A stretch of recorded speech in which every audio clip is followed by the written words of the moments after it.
Alright, so this is section 1.7, which is all about problem solving and application problems. We're going to be looking at a bunch of different kinds of application problems, a bunch of different kinds of word problems, solving them and just making sure we know how to do them. Here's the kind of general rules of thumb for solving word problems. First, make sure you read the problem carefully several times until you can state in your own words what is given and what the problem is looking for. It's very important that you know what the problem is looking for, that you know what you're trying to find. Step 2, let x, or any other variable of your choice, represent one of the unknown quantities, one of the things that you don't know. Step 3, express any other unknown quantities, anything else you don't know in terms of x. So, like, let's say you don't know, I don't know, gallons of water and pounds of coffee. Okay. Well, if you let x be gallons of water, then you still need to write pounds of coffee in terms of x. It might be something like pounds of coffee is 100 minus x, 100 minus the gallons of water. I don't know. But the idea is you need to express it in terms of x. All right, step 4, write an equation in x that models the conditions of the problem. Try and read the problem, maybe write down an equation in words first, and then fill it in with x's. Make sure that you have an equation. Step 5, solve the equation and answer the problem's question. This is usually going to involve you either writing a sentence or at least a short phrase and using correct units. Okay. And then the last step, step 6, asks us to check the solution in the original wording of the problem to make sure that the solution makes sense. Okay. Again, if we're talking coffee and water or something, it might not make sense if we get 2 million tons of water or something. That doesn't seem feasible. Okay, so make sure your answer makes sense in the original problem. Make sure that it is okay. All right. So what we're going to do first is we are going to take some verbal words and we're just going to translate them into mathematical expressions. Okay, just to kind of get you used to taking words and turning them into math. So example 1 here asks us to translate the following verbal descriptions into mathematical expressions. Part A says, for uniform motion, the average speed of an object equals the distance traveled divided by the time required. Okay? So if we let speed be s, distance be d, time be t, then what this thing is saying is it says the speed equals, so s equals, the distance traveled, which is d, divided by the time, t. So there's our equation. Just remaining the words, we get s equals d over t. Part B. Part B says, let x denote a number, which means let x be a number. They want us to do 5 times a number. Well, 5 times a number would just be 5 times x, 5x. All right. C says, let x denote a number. Find 3 less than a number. Okay. Well, our number is x. We want to be 3 less than that, so we want to subtract 3. So x minus 3. It's 3 less than the number. So here's my number, and I'm doing less than, which is minus, and then 3. D asks us to let x denote a number for more than a number. Well, I'm starting with my number, and I want to do 4 more, so that means I want to add 4 to it. So x plus 4. And the E is kind of the one that's backwards. Okay. Let x denote a number. We want to take the number less than 5. Go back up here, look at C. We did 3 less than a number, which means we took the number and we subtracted 3 because we wanted 3 less. Here, we want a number less than 5. We want the number less than 5. Okay. Which means we're starting at 5, but we want to go less than the number, so we're going to go minus that number, minus x. Okay. So it's kind of like this one just flipped. Here the 3 was here and it ended up over here, and the number was here and ended up there. they flipped the wording, so now it's 5 minus x. Okay. Now I put in parentheses here, another way of looking at this is that the solution of this and a number is 5. Meaning, if I say this, let's call this y. If I take y plus my number, it's going to equal 5. Well, if I solve for just this, which is y, I have to move the x across, and so I get y equals 5 minus x. So this is supposed to be 5 minus x. Okay. That's another way of looking at it. Okay. So again, wording, take it, rewrite it, it's not too bad. Okay. All right. So one application that we're going to look at here for linear equations is simple interest. Okay. We have a formula for simple interest. You can see it right here. I equals PRT. In this formula, the amount of money that you invest, which is called the principal, which is the letter P, is going to gain interest. Okay. Now, when it gains interest, this is at an interest rate, which is the R. Now, the R always has to be expressed as a decimal, meaning any percentage they give you for the rate, you have to move the decimal so that it's no longer a percentage, that it's actually just a decimal number. Okay. T here represents the time in years. You can see it says T years right here. So T is years, and then the I is how much interest you end up earning. So this formula literally says the interest you earn is equal to the principal times the rate times the time. That's literally what the formula says. Okay. All right, so let's look at example 2. Example 2 says, suppose that Juanita borrows $500 for 6 months at a simple interest rate of 9% per annum. Per annum is just a Latin way of saying per year. Okay. What is the interest that Juanita will be charged on the loan? How much does Juanita owe after 6 months? Okay. So the first question is asking us, what is the interest? So it's wanting us to find I. Okay. Well, to do that, we can just fill in this formula. So we'll say I equals, we start with principal. How much did she start borrowing at the beginning? Well, it says she started by borrowing $500. So our principal is $500. Okay. The next thing is rate. What is the interest rate? The interest rate is 9%. So 9% means the decimal is right here behind the 9. We're going to move it over 2 places to make our new decimal number. So this is 0.09 when we change it to a decimal. And then the last thing we need is time. How much time has elapsed? Now you got to be careful here. Time is measured in years. It says she borrowed this for 6 months. Okay. How many years is 6 months? Well, 6 months is half of a year. So I'm going to put 0.5 to represent half of a year. And then we can just go to our calculator and multiply this out. So we have 500 times 0.09 times 0.5. And so we get 2250. And we can, I put the dollar sign on there and we can add it into a sentence. We can say $22.50 is owed in interest. So that answers the first question. Okay. The second question asks, how much does Juanita owe after 6 months? Well, in order to figure out how much she owes, you have to take the loan that she took and add to it the interest that has accrued. So how much was her initial loan? It was $500.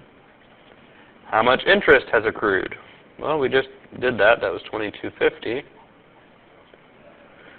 And so if you add those together, you get $500 and $22.50. And so we can say she owes $522.50 in total.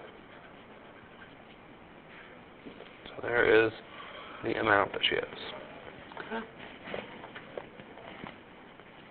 Pretty straightforward problem. Let's look at one that's a little bit more complicated. Okay. Example 3 says, your grandmother needs your help. She has $50,000 to invest. Part of this money is to be invested in non-insured bonds, paying 15% annual interest. The rest of the money is to be invested in government-insured certificates of deposit, paying 7% annual interest. She told you that she requires $6,000 per year in extra income from the combination of these investments.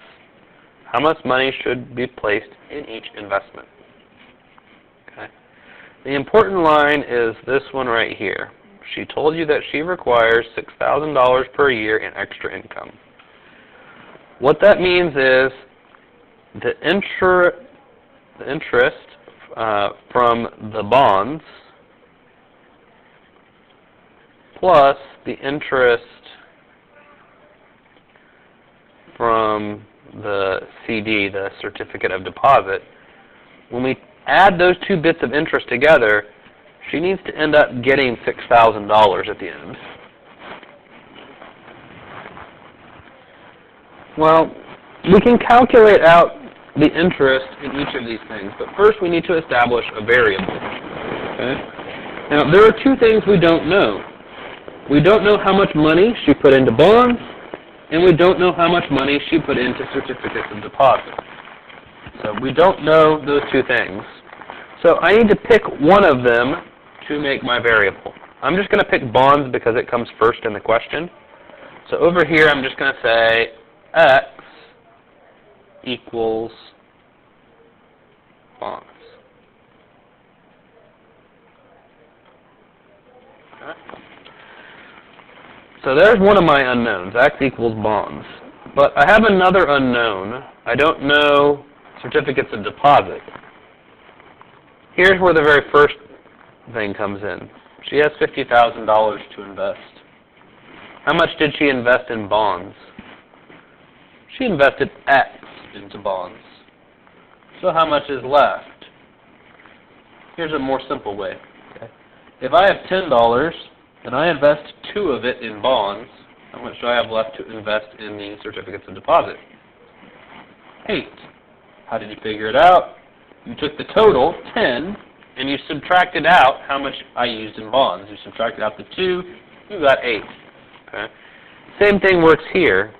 We're going to take the total, which is $50,000, and we're going to subtract out how much we used in bonds, which in this case we used X in bonds.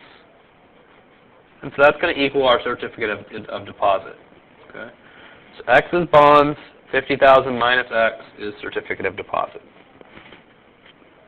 All right, so now we're ready to do this problem. And again, we're using this formula, I equals PRT. So I want to start by calculating the interest for bonds. Okay. Principal, how much did she invest in bonds? She invested X. Okay. Rate, what is the interest rate for bonds?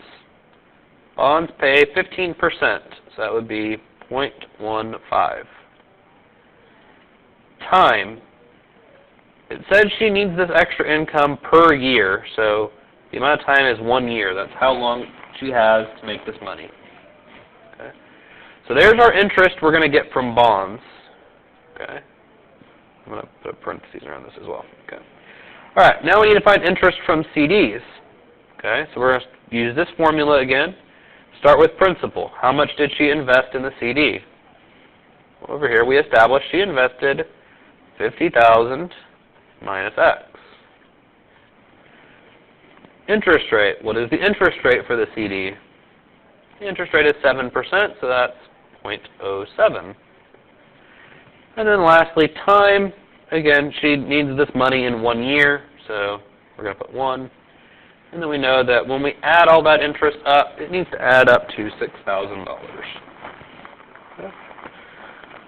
All right, so now we're going to clean up. X times 0.15 times 1.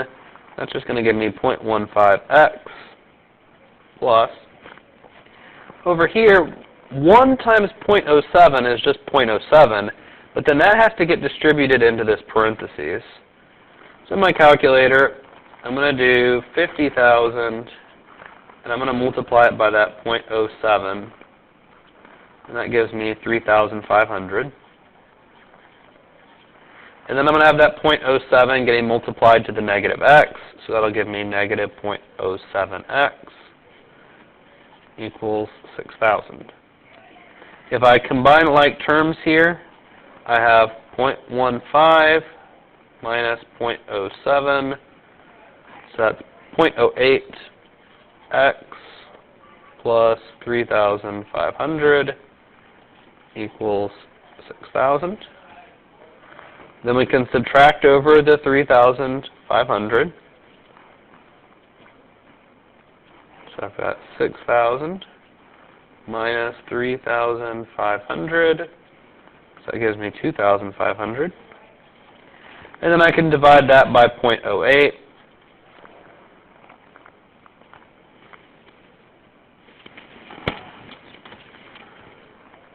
So I'm going to say just divide that answer by 0.08. And I get 31,250. Now, again, that's not the answer to the question because we need to use some words. We need to talk about how much money is in bonds and how much money is in the certificate of deposit.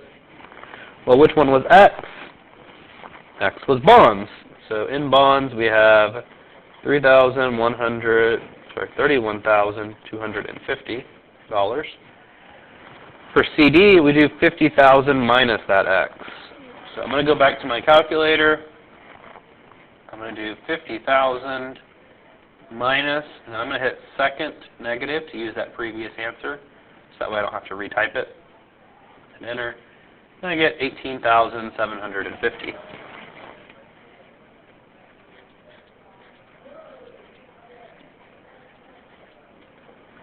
And so there is my answer. Now you can check it in two ways. First off, make sure that those two do add up to 50,000, which they do.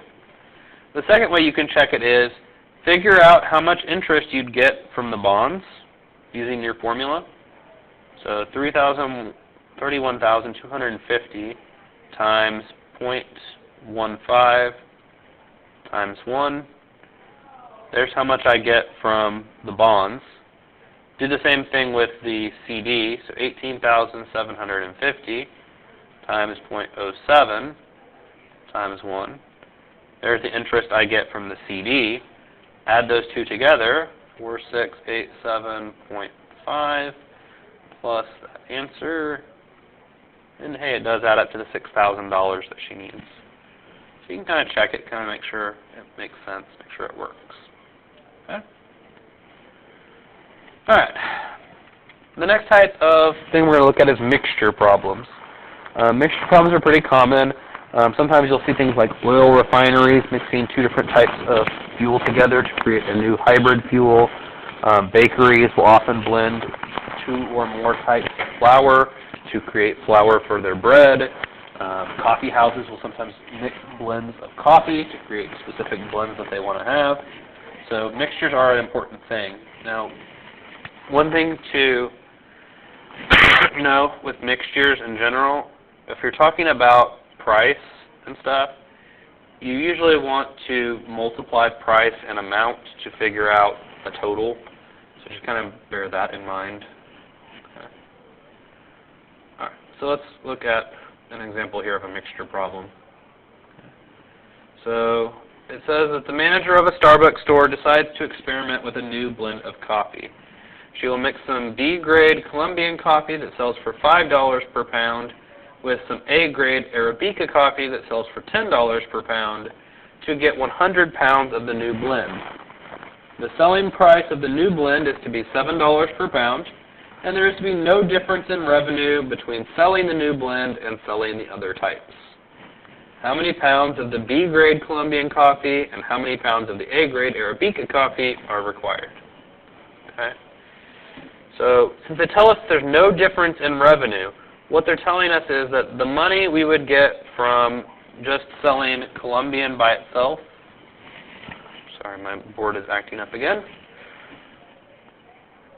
So the money we would get from just selling Colombian by itself, plus the money we would get from just selling Arabica by itself, that would have to be the same amount as the amount when we sell the blend. For some reason, it's still not writing. Wasn't.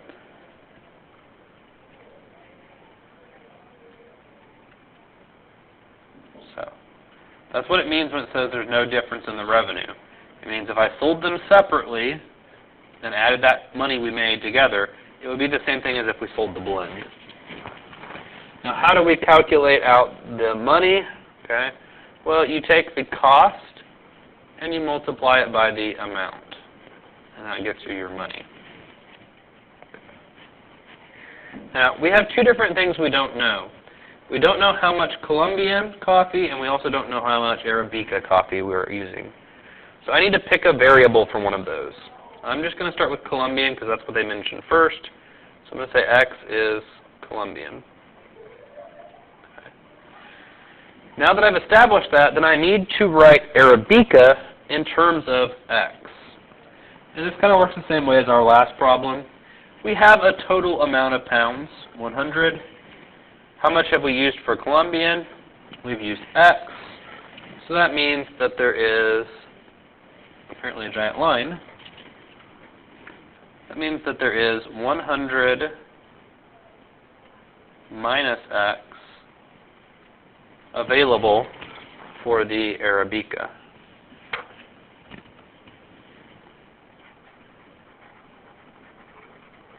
Okay. So we have X for Colombian, and then the total minus that X for Arabica. All right. So let's kind of write an equation.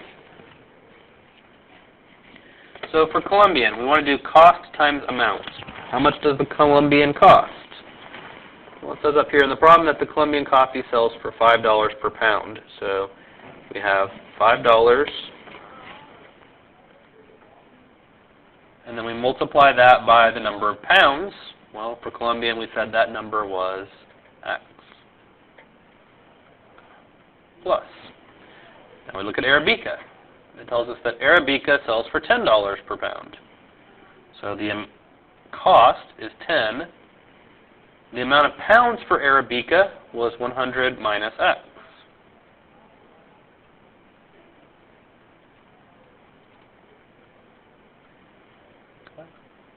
Equals. Over here we got our blend. How much does our blend cost? The selling price of the blend is $7. And then for the amount, how much did we want of the blend? We wanted 100 pounds, so this amount has to be 100. So there's where we are. Now we can simplify this equation a little bit. So 5 times X is 5X.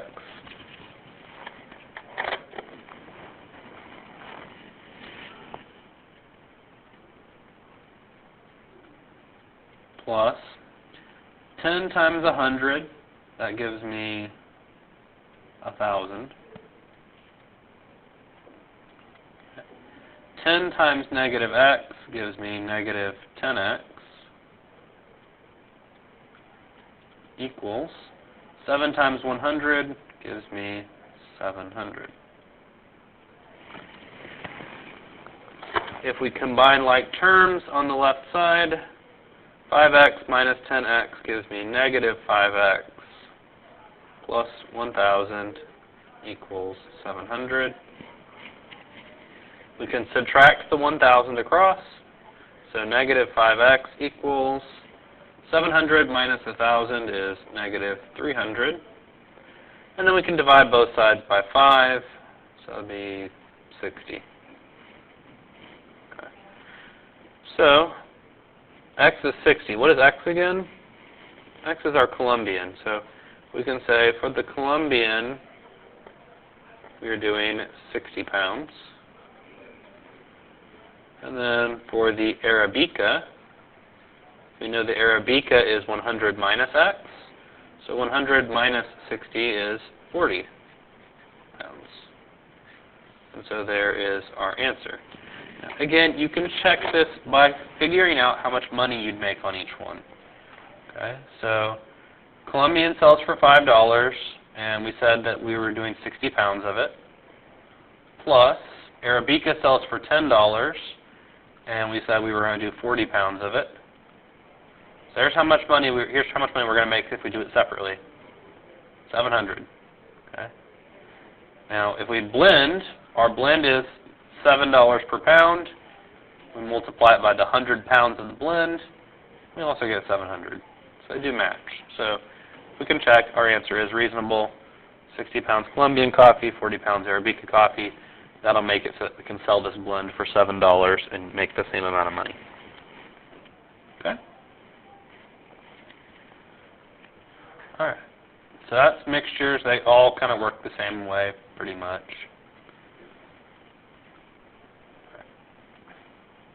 Next thing we're going to look at is uniform speed. Okay? Uniform speed is when you have an object that doesn't accelerate or decelerate. It just travels at the same speed for however long. Now the nice thing about uniform speed is that you can actually calculate the distance. How we do that is with this little equation right here. D equals RT. Distance equals rate times time. Okay? So the D stands for distance, R stands for the rate at which you're driving or walking or whatever, T represents your time. Now you can actually rearrange this equation and solve for the other variables. So like if I wanted to solve for R, I could divide the T across and say that R equals D divided by T. Or if I wanted to solve for time, if I wanted to solve for T, I could divide the R across. And so T would equal D divided by R. And that works too. It really just kind of depends on what you're trying to solve, what you're trying to find. Okay. So let's look at an example of this. It says Tanya, who is a long-distance runner, runs at an average speed of 8 miles per hour. 2 hours after Tanya leaves your house, you leave in your car and follow the same route. If your average speed is 40 miles per hour, how long will it be before you catch up to Tanya? How far will you be from home? Now, if you catch up to Tanya, then that means your distance is the same as her distance. So, kind of put this in a mathematical form. If I can write again, which I may not be able to. Yep, of course, it disconnected.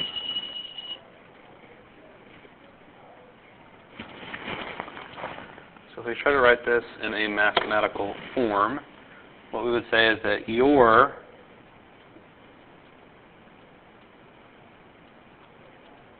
distance, and I'm going to abbreviate because I'm writing this with a mouse right now.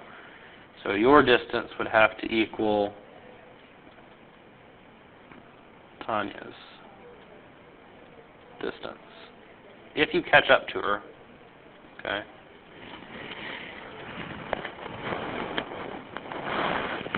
So with that in mind, we can kind of set up an equation. Okay. Let's first off figure out your distance. Okay. Well, we know distance equals rate times time. So for you, your rate is 40. And for time, we don't know how much time it's taken. That's what the question is asking us to find. It's asking us how long will it take. So I'm just going to leave that as T equals. All right. Over here for Tanya, we want to do Tanya's distance. Okay, what's Tanya's rate? Her rate is 8 miles per hour, so we have 8. And here's the caveat. She doesn't get just T because she hasn't been going the same amount of time that we have. We went T, but we didn't start going until 2 hours after she left. So she's had our time, T, plus she's had 2 more hours. Okay. She got an additional 2 hours of running, so we have to add 2 to her time. Okay. So we now have 40T equals, distribute the 8 into that parentheses, and you get 8T plus 16. subtract the 8t across. So 40t minus 8t gives us 32t equals 16. Divide both sides by 32. You have 16 over 32, which can actually reduce to 1/2. Now what is this 1/2 measured in? Well, because these speeds were given in miles per hour, this time is measured in hours. So it takes half an hour, or if you wanted to, you could say it takes 30 minutes. Okay. So that answers the question of how long will it be before you catch up to Tanya. It's going to take you half an hour. The second question asks you, how far will each of you be from home? So it's asking you, what is your distance when you catch up to her? Okay. Well, our distance is our rate, 40, times our time, which is 1/2. What is 40 times 1/2? 20. Now what's that distance measured in? It's measured in miles. So when you catch up to her after half an hour, you're both going to be 20 miles in distance, 20 miles from your home. Okay. So there's how that one works. Straightforward. This one is a little bit trickier. Okay. So example 6 says, a motorboat heads upstream a distance of 24 miles on a river whose current is running at 3 miles per hour. The trip up and back takes 6 hours. Assuming that the motorboat maintained a constant speed relative to the water, what was its speed? Now, part of what makes this tricky is that the river, I'm just going to kind of draw it in blue, the river always flows the same direction. It doesn't change. So it's always going this way. The motorboat starts by heading upstream. So it starts by going this way. Okay? And then it gets to some kind of location, some kind of stopping point. I'm going to put a little dot here. Okay? Now, when it was going upstream, it was working against the current, meaning it was getting pushed back by the water. In effect, what that means is that the boat's speed was getting slowed by the river. Okay. Now, on the trip back, when they left this point and went back this way, they were going the same direction as the river. And so this time the river's pushing with them, and it's going to make their speed be faster. Okay? So when we talk about their speed, when we talk about their rate, when we are going upstream, okay, we're going to have to take our rate and we're going to have to subtract out the speed of the river, which is 3. But when we go downstream, when we go with the river, we get to take our rate and we get to add the speed of the river to it. So when we're going upstream, our rate is r minus 3. When we're going downstream, our rate is r plus 3. Okay, and that's kind of the only little confusing bit about this. Okay. All right, so let's set up in words, first off, what we know. Okay. We know that the entire trip takes 6 hours. Okay. So that means that the time it took us to go up plus the time it took us to go down, when we add those two times together, it has to add up to 6 hours.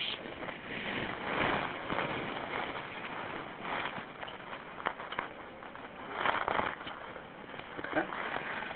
So we're going to use a variation on that formula. We know we had distance equals rate times time. We're going to solve this for t. So I'm going to divide the r across. So d divided by r equals t. All right, so let's write an expression for time upstream. Okay. Distance. How far upstream did we go? Well, it tells us in the problem we went 24 miles. So we're going to have 24 over. Rate. What's our rate upstream? Our rate upstream is r minus 3 plus, okay, the time downstream. Okay. Well, how far was our distance when we went downstream? Well, we were starting at 24 miles and going back where we came, so our distance is still 24. But this time, our rate for going downstream is r plus 3. And then that still has to equal 6. So there's where we're at. Now, this creates a rational equation, an equation that has fractions in it. I want to get rid of the fractions by multiplying by a least common denominator. In this case, the least common denominator is going to be r minus 3 times r plus 3. It has to have both of these denominators in it. Okay. So what that means is I am going to multiply this first fraction here by r minus 3 times r plus 3. I apologize about how slow this is. The computer is not helping right now. I'm also going to multiply this fraction by r minus 3. That's supposed to be a 3. And then r plus 3.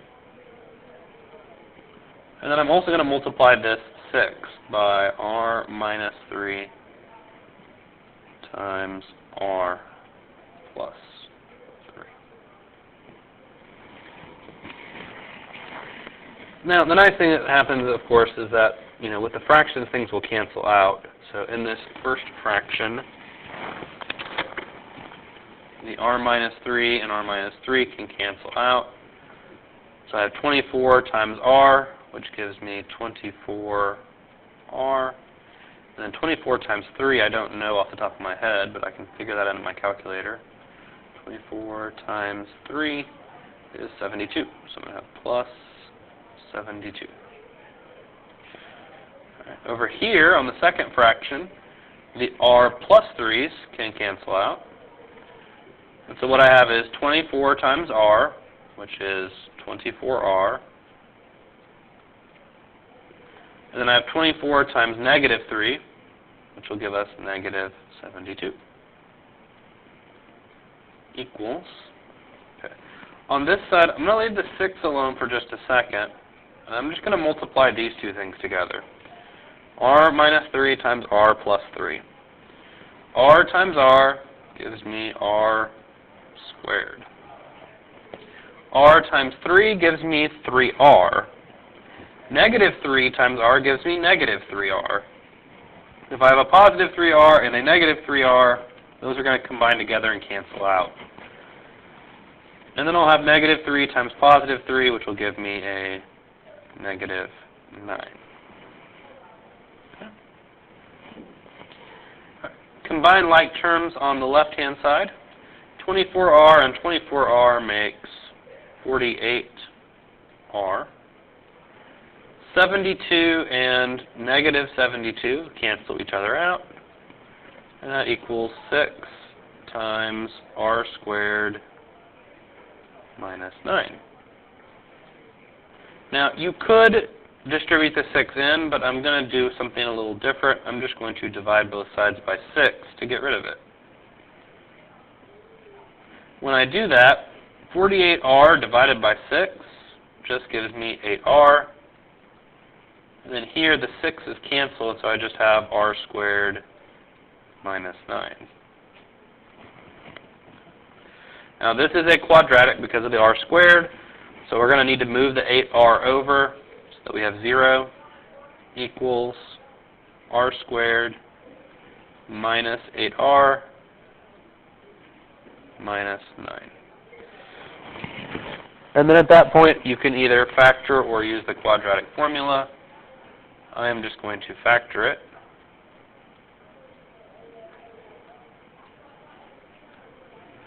To make R squared, I need R times R. In order to make a 9 at the end, I can either do 1 times 9 or 3 times 3. Since it's a negative 8 in the middle, I'm going to do 1 times 9. And then to ensure that it's a negative 8 in the middle, I'm going to make that 9 a negative and that 1 a positive. So that way it becomes negative 8. If you set those factors equal to 0, you have r plus 1 equals 0, and r minus 9 equals 0. Here you'd get r, it's supposed to be an r equals negative 1. Over here you'd get r equals 9. Now, what is r? R is our rate of our boat. Because when we were going upstream, it was the rate of the boat minus the water. Downstream, rate of the boat plus the water. So r represents the rate of the boat. Does negative 1 make sense as a rate for a motorboat? No. So 9 is the only answer that makes sense.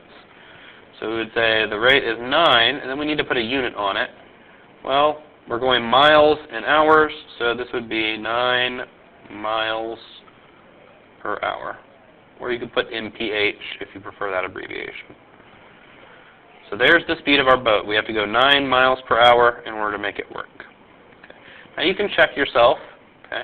Figure out how much time it takes to go up and down and see if it adds up to 6. Okay.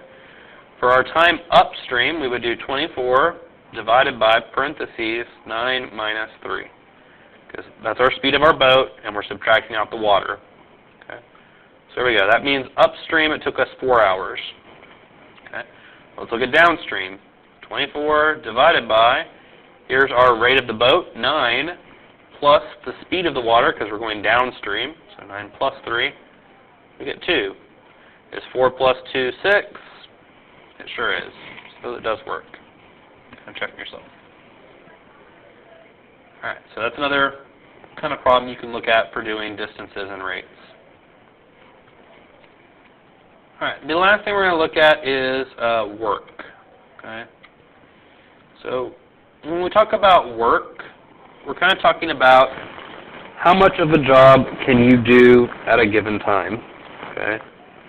So the idea is that if a job can be done in t units of time, then you can do 1 over t of a job in 1 unit of time. An example of this is if I say a job takes me 4 hours, then I can do 1/4 of the job in 1 hour. Okay. Pretty much what it means. Okay. Now, when you do this, these kind of problems, you're going to take a part of a job plus another part of a job, and it has to add up to equal 1. Why does it have to add up to equal 1? Because the idea is you want to complete the job. So you're going to say, hey, Bob, you do this part. Steve, you do this part. Together, your work has to add up to 1 completed job. All right, so let's look at an example of this. So example 7 says, at 10 a.m., Danny is asked by his father to weed the garden. From past experience, Danny knows that this will take him 4 hours working alone. His older brother, Mike, when it is his turn to do the job, requires 6 hours. Since Mike wants to go golfing with Danny and has a reservation for 1 p.m., he agrees to help Danny with the weeding. Assuming no gain or loss of efficiency, when will they finish if they work together? And can they make their golf date? Okay. So the idea here is we're going to have some, see if this helps by actually resetting or not.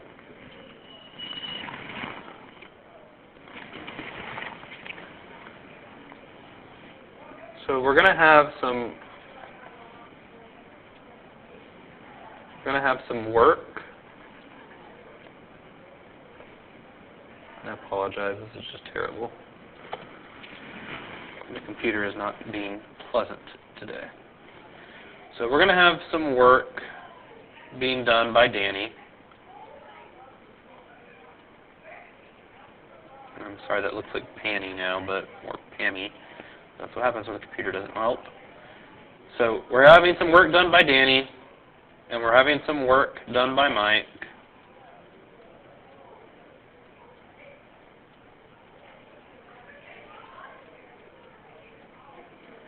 And in total, when they finish, we want one complete job. We want the whole garden to be weeded. Okay.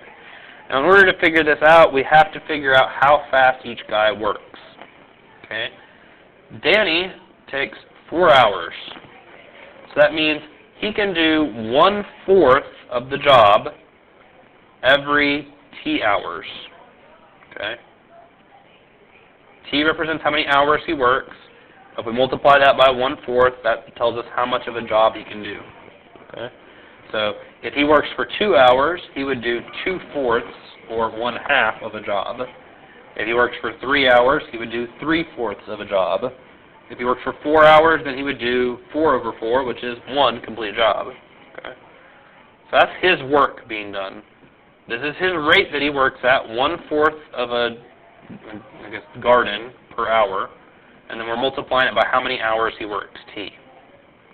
Okay. Plus. Okay. Now we need to do the same thing for Mike. Mike requires 6 hours. So his rate at which he works is 1/6. He can do 1/6 of the job each hour. And then we multiply that by time as well. However much time he's working, multiply it by 1/6. That'll tell you how much of a job he's done. Okay. And then in total, we want it, when we add their work up, we want it to equal one completed job. You might notice there are fractions in here. I'd like to get rid of them. The LCD for these fractions is 12. So what I want to do is I want to go in and multiply this by 12. I want to multiply this by 12. And I want to multiply this by 12 to get rid of the fractions. Okay. Here, 4 can cancel out with 12 and leave 3 behind. So I have 3 times 1 times t, which gives me 3t plus. Over here, the 6 can cancel with the 12 and leave 2 behind. So I have 1 times t times 2. That gives me 2t. Equals, over here, 1 times 12 is 12. Combine like terms, 3t plus 2t makes 5t. Equals 12. Divide both sides by 5. You get t equals 12 over 5. Or if we go for a decimal, 12 divided by 5, 2.4. And then that time would be measured in hours.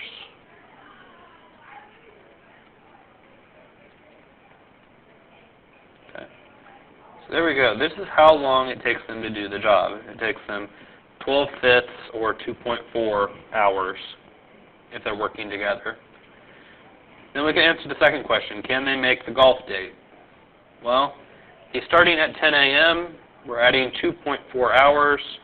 If you add 2 hours, that gets them up to noon. 0.4 is not quite half an hour, so it's a little bit before 12:30 when they finish. So can they still make the golf date at 1 p.m.? Yeah, they can still make it. If you want to actually know exactly when they get done, 0.4 of an hour, I can take that and multiply it by 60, and it'll tell me how many minutes it is. So it's 24 minutes. So they would actually finish at 12:24, and so that means they would have 36 minutes to, I guess, get cleaned up and travel to the golf range. Okay. But that is if they could make it working together. All right, so that's our last type of word problem, or last type of application problem. Again, as always, if you have questions, feel free to email me. I'll try and get back to you as quickly as possible.